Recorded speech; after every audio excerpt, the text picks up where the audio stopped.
Have you ever wondered why so many women and girls choose to remain silent after they have been sexually assaulted? Did you ever stop to think that maybe there's something that could be done differently to make women and girls feel safe to share their stories? Did it ever occur to you that there could be reasons that you might not be able to understand why they choose to remain silent in the first place? One in every three women globally have experienced sexual assault at least once in their life. Let's talk about the things that no one wants to talk about. If you're watching on YouTube, welcome to my channel. I am so grateful to have you here. If you are listening in to this podcast, thank you so very much for joining me because you know what? There are so many other places that you could be, other channels, you could be listening to other podcasts, but here you are. So I am grateful for you. Let's get into it. Teach her how to jump and how to stretch when she reach, like the angels do, and you gon' make it through now. Tell about the healer, greater is the one within, and call him as the leader. I am one of those women, unfortunately, who have experienced sexual assault. This happened when I was younger, and there was just so much for me to work through at the time. I know that for myself, one of the things was trying to figure out at that young age why it happened, trying to figure out if it was because I did something to trigger that in that person. I was 6 years old. And I remember just being so conflicted because at the time, this was the person that I was hoping to be a father figure. And so there was so much going on mentally because I couldn't understand, for one, why this person would do that. I could not process the betrayal because at the time, prior to this happening, I literally called this person dad. So imagine as a little girl, you're 6 years old. My dad died when I was 1 year old. You see this person and you're thinking, okay, you're going to be the one to protect me. You're going to be the one to provide for me to make me feel safe. And then this person turns around and betrays you in the worst way possible. I remember also going through the feeling that if I said something, then I would ruin things for my family. I felt like the burden was on me to protect the family in the sense that if I were to say this to people, then I felt guilty in some twisted, childish way that I would be the person who would cause the demise of this person. And so I had to deal with that. And then, in addition to that, there was a lot of fights happening in my household. And so I was also carrying the burden of feeling that if I were to say something, then this would cause even more fights. And so I remember holding on to this. I'm pretty sure there were other ways that it would have been evident that something was wrong, but I don't think at the time many people knew what to look out for. So I know that I just dealt with it my own way. And then I don't think I said anything until I was like 13 years old. And funny enough, when it finally happened where I spoke up, something had happened with me. And so at that time, you know how everything piles on? And so that's what was happening. Things were piling up. And I'm like, you know what, to hell with it. You need to know what's going on. And that's when I told my mom. What came as a result of that is the abuser tied it all in and then twisted it to say the only reason why she's saying this is because this happened. I am here to shed light on some of the reasons why women are silent and what you can do to make it safer for a woman to not have to remain silent.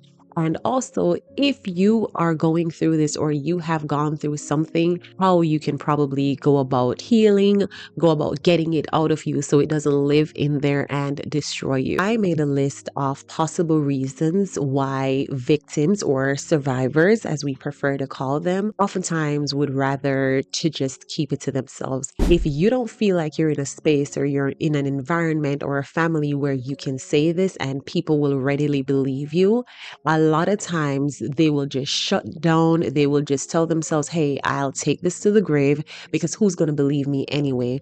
And I can tell you, it's one of the most painful things for a survivor of sexual assault to say, finally say it, because it is rough to get it out.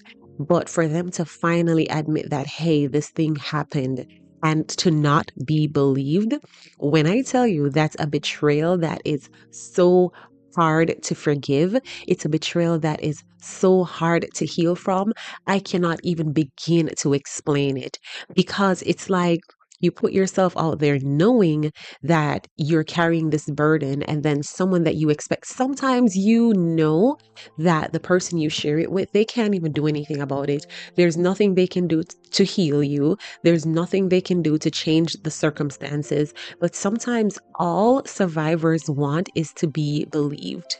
A lot of times when mothers or fathers or aunts or uncles fail their loved ones, it's simply because they do not believe. Like, that's literally what it boils down to for so many. I just want someone to hear me, and I just want someone to believe me and hold space with me because this thing happened. You might find that you have a loved one that has experienced this kind of trauma, and they have not told you simply because the way you respond to other people coming out and telling their story already told them that, hey, it's not safe. Like, think about it. Imagine someone hearing you going on about a high profile case. This woman is a liar. This did not happen. This was 20 years ago. She's just making it up. She's trying to bring this man down. Imagine if you have a child. You might have a 15-year-old, 16-year-old daughter who's experiencing something, who has gone through something. You might have a sister who experienced something similar 10, 15, 20 years ago.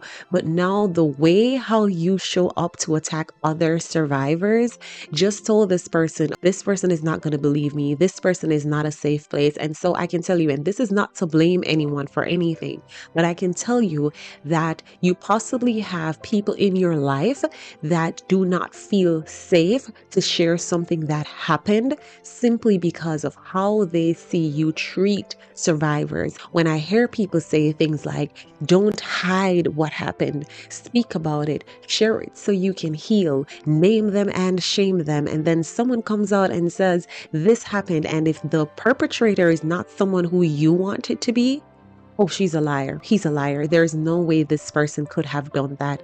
A lot of people believe that sexual abuse does happen, but the minute they're faced with accepting and owning that it's their dad, it's their father, it's their husband, it's their brother, it's their friend, then suddenly the rules of the game changes. Because there is no way, not my male, not my son, not my nephew.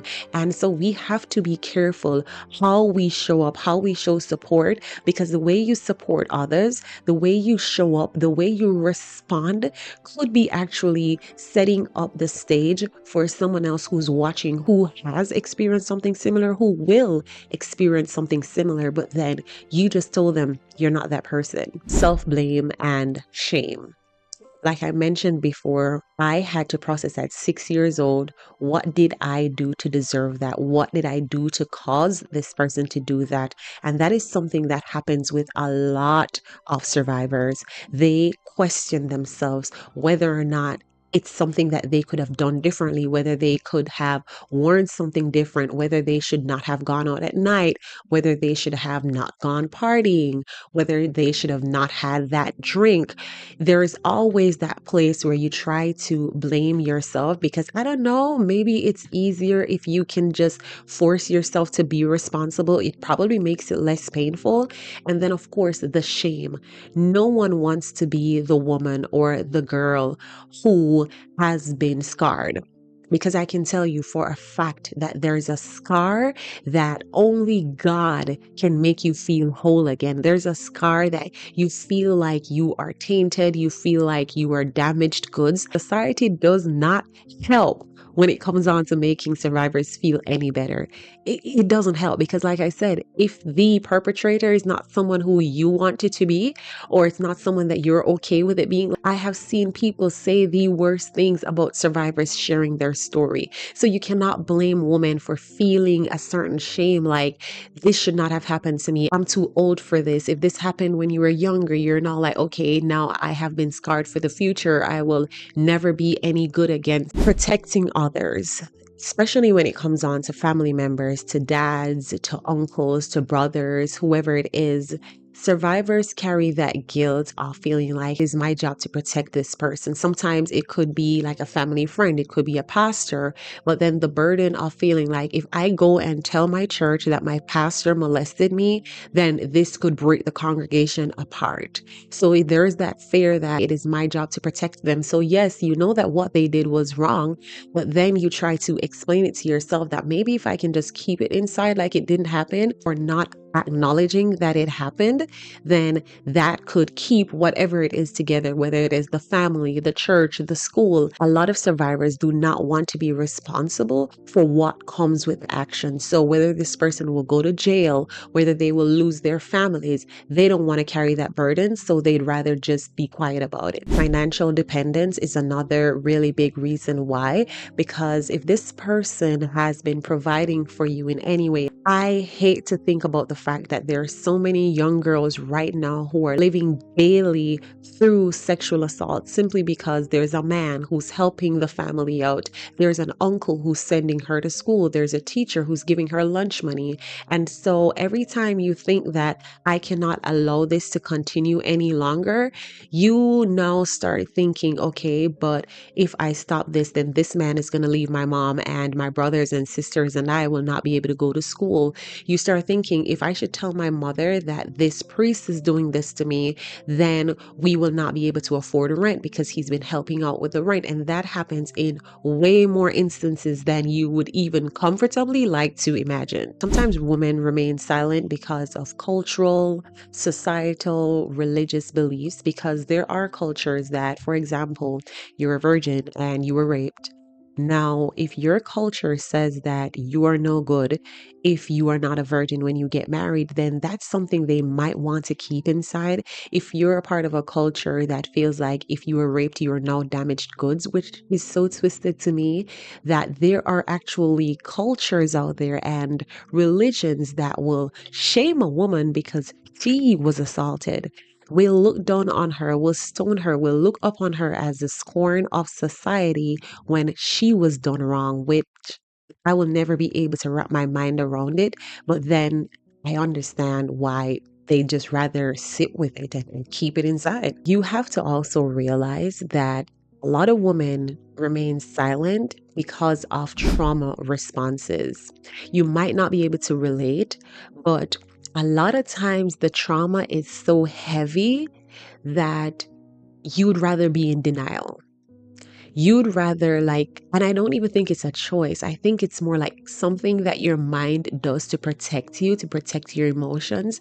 You'd rather just try to not remember it. And there have literally been clinical explanations as to the fact that you can pretend it didn't happen. Like you don't have memory of it, or there's a part of your mind that protects you from the fact that it even happened in the first place.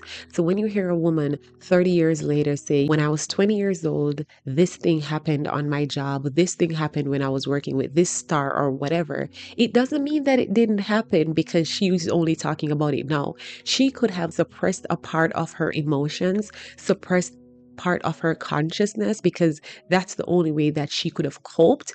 That's the only thing that could have kept her from going all the way over the edge. Global overview predicts that 1 in every 3 women have experienced some amount of sexual assault. If that doesn't make you sick, then I don't know what to tell you. 1 in every 3 women have experienced some form of sexual assault. That goes back to the point that I made, because every one of you listening to this, watching this right now, have met someone, know someone, or have experienced sexual trauma in some way, shape, or form. There's that thing that is always circulating on social media where they ask women, if you were out in a forest by yourself, would you rather to see a man or a bear?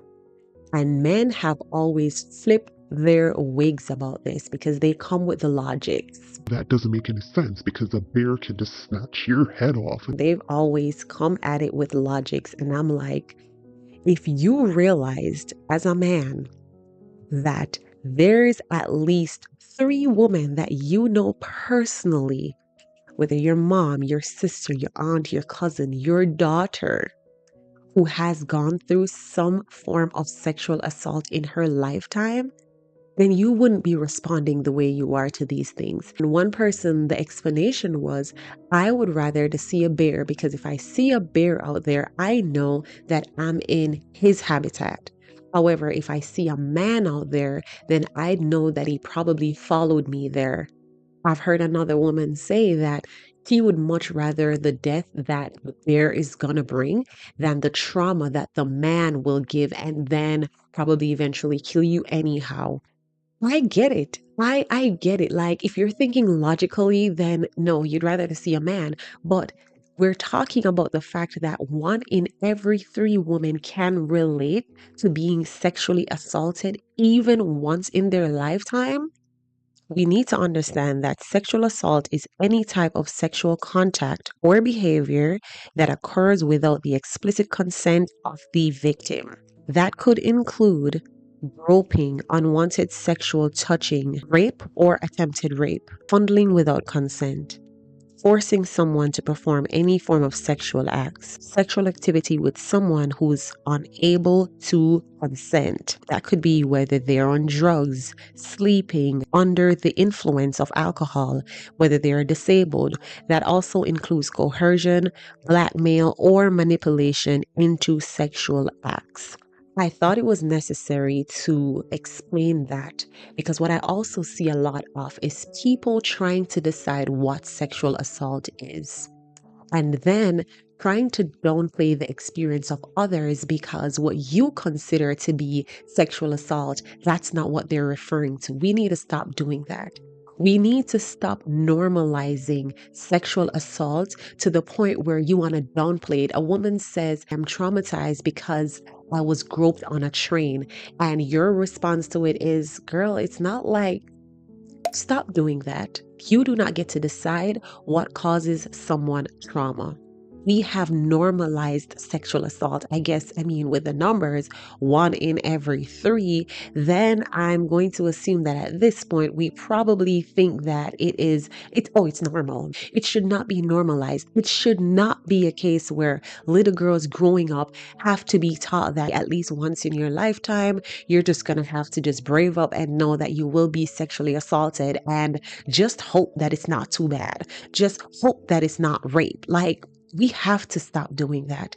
We cannot act as if this thing does not cause issues in childhood, in adulthood, sometimes until the day people die. We have to inform ourselves. I understand that a lot of us do not know. And so if you do not know, do not speak on it. And if you want to know, if a man lacks wisdom, let him ask of God. I will try to insert the sources in the description. So if you're not on YouTube and you're listening in, feel free to find me on YouTube so you'll be able to look this up for yourself. I want people to get the information, to read the information for themselves, because if you equip yourself, then you might be able to help yourself. You might be able to help someone else. And then that is how we combat this. That is how we begin to heal. Before you judge someone for remaining silent about abuse, understand that being silent does not mean they are weak. It does not mean that it didn't happen. Sometimes silence is the only defense mechanism that a woman has after something like that. She feels like the only thing that she has that she can hold dear to her is her silence. I cannot end this though without sharing the cons of silence. The emotional toll that the silence takes on you will affect almost every area of your life. For me, it affected my adult years, my early adulthood, because even though I had shared it with my mother, I still was ashamed. I still felt like I was useless. And so I would not share that with men that I dated. However, there was that emotional turmoil in me every single time. And it showed up in how I treated men, the fact that I did not trust them, the fact that I expected them to do me wrong, the fact that I couldn't really appreciate men for who they were because of this experience that I kept in me. I did not feel safe to share my trauma. And then I remember there was this one time that I finally opened up and shared this with someone. And he later on, when we were arguing, said to me, "Oh, that's why that happened when you were 6 years old. I bet you wanted it." I have healed from it, so I won't break out bawling. But when I tell you that shattered me in so many pieces, like that sent me right back into my hole, I'm like, that's why I should have remained silent. That statement that he made plunged me right back into darkness for years. And I can tell you, the persons who came after him, they suffered as a result of it because now I was not going to explain to them why I was emotionally unstable. I was not going to explain to them why I expected the worst of them because how am I going to tell you and you're going to do exactly what he did? That also showed up for me in how I parented my daughter. I was super overprotective. I considered everybody sketchy. I would watch my brothers with her. And not to say there's anything wrong with being vigilant, but it wasn't being vigilant. It was paranoid. It had me having palpitations. Like I would watch my brother playing with her and my heart would be racing out of my chest so bad because I was thinking to myself, like, hey, if this person could have done that, then this person is capable of it and I cannot allow it. I have seen situations that I'm like whispering a prayer like, God, please make this be pure because 1 in 3, I'm like, God, please do not let this man betray this child. You go through it. And I don't think you ever really stop. Silence can sometimes send you into isolation.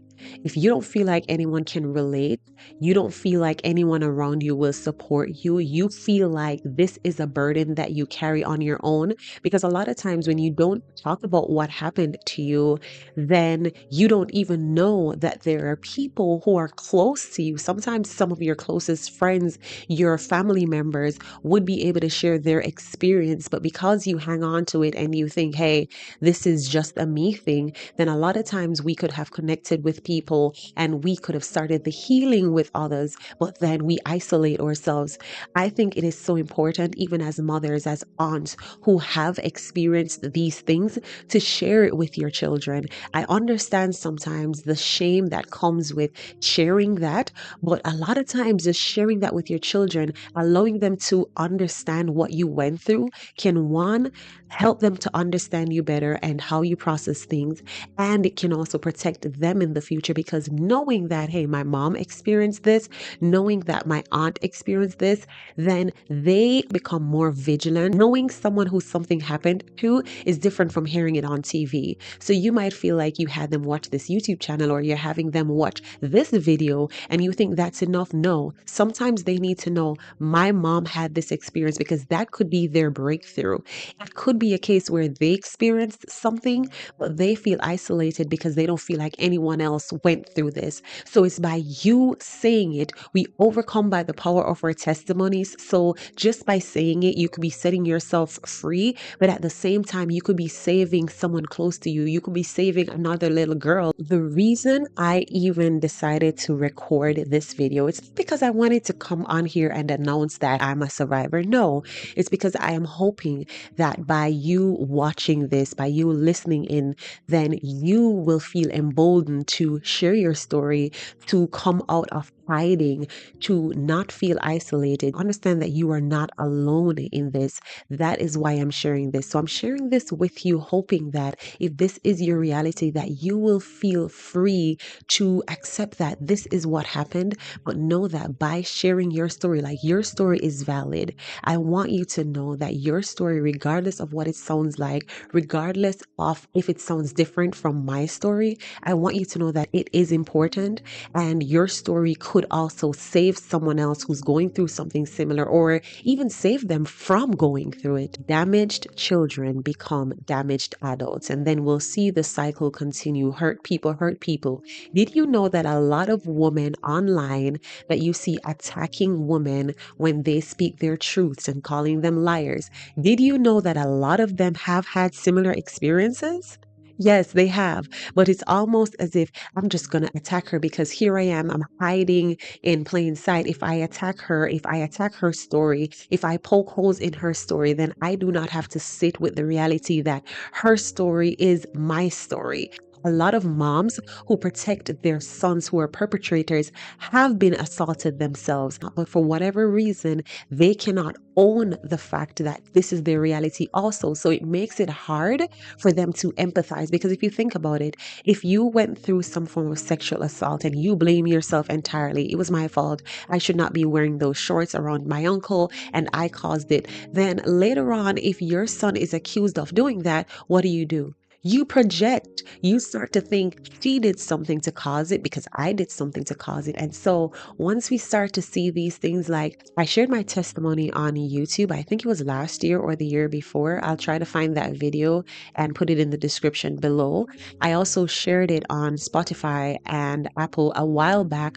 But one of the things that stood out to me is the number of women that reached out to me privately to say, I was watching your testimony and I was bawling my eyes out because I went through something similar. But you know what I did not see? I did not see them in the comment section. Why is that? Because they did not feel safe to share that, because they felt like if I shared this, I would be seen, I would be exposed, I would be judged. Maybe people would say she's lying, I don't believe her, try to poke holes in her story. And that is sad. I am happy though that God could have worked through me so people can feel safe to share their stories with me, knowing that I will hold space for them. I will help them pray through it. I will help them with ways that have helped me to heal. But I hate the fact that a woman cannot comment and say, hey, sis, I feel you. I'm working through it. I'm going through it. I need to start going through it, because of the fear of what others will say.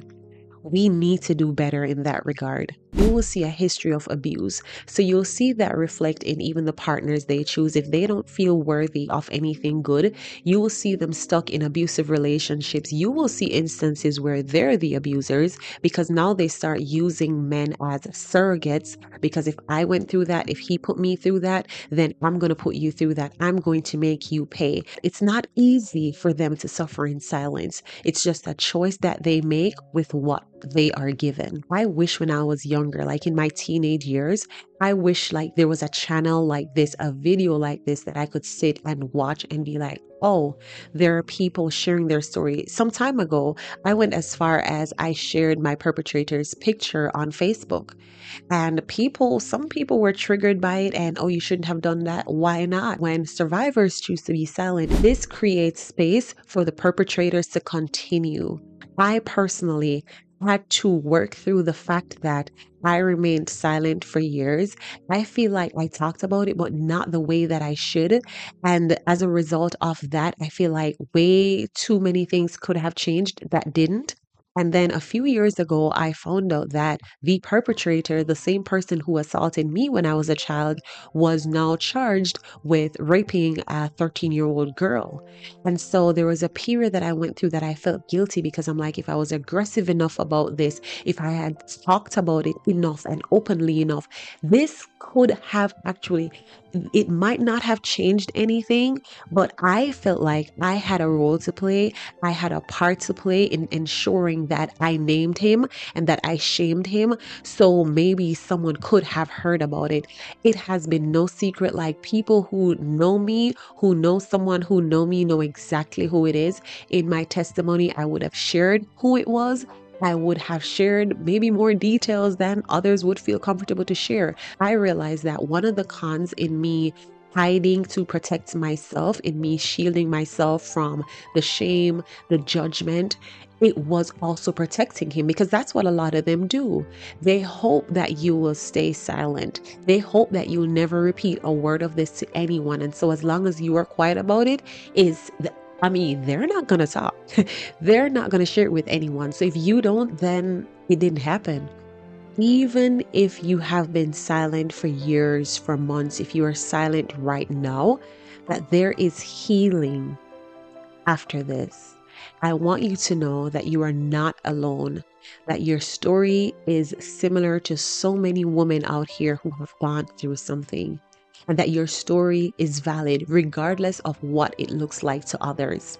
To the people who have never experienced anything like that, I want to take this opportunity to encourage you to be empathetic. Do not be a hypocrite where you encourage girls and you encourage women to say what happened, to talk about it, to get it out, and then you turn around and you ridicule them and you judge them and you choose not to believe them when they do share their stories. If we're going to encourage women to use their voice, we have to encourage ourselves to use our ears and our hearts. If this video resonated with you in any way, and I'm not telling you to go tell your story. Now, I'm not saying, unless you feel comfortable, I am not telling you to share. I want you to comment down below. Let me know if there's any part of this video that resonates with you. Let me know if you learned anything from this. Let me know if there's anything that you'll be doing differently moving forward. If you're watching on YouTube, share this video with a friend because they might or might not be able to relate, but I'm sure they will know someone or you know someone who can. If you have not yet subscribed, go ahead, hit that subscribe button, give this video a thumbs up, and turn your post notifications on so that you'll be notified every time I upload a video. If you're listening on any of the other platforms, also go ahead and share this podcast with your friends, with your loved ones. If it is that you're doing it in support of someone, if you're trying to encourage them to be more empathetic, it could be to you, then share this podcast episode with them. Go ahead and leave a review. I would prefer a 5-star rating, and if you can, go ahead and comment. Thank you so very much for joining me. I do look forward to having you with me for the next one. Bye.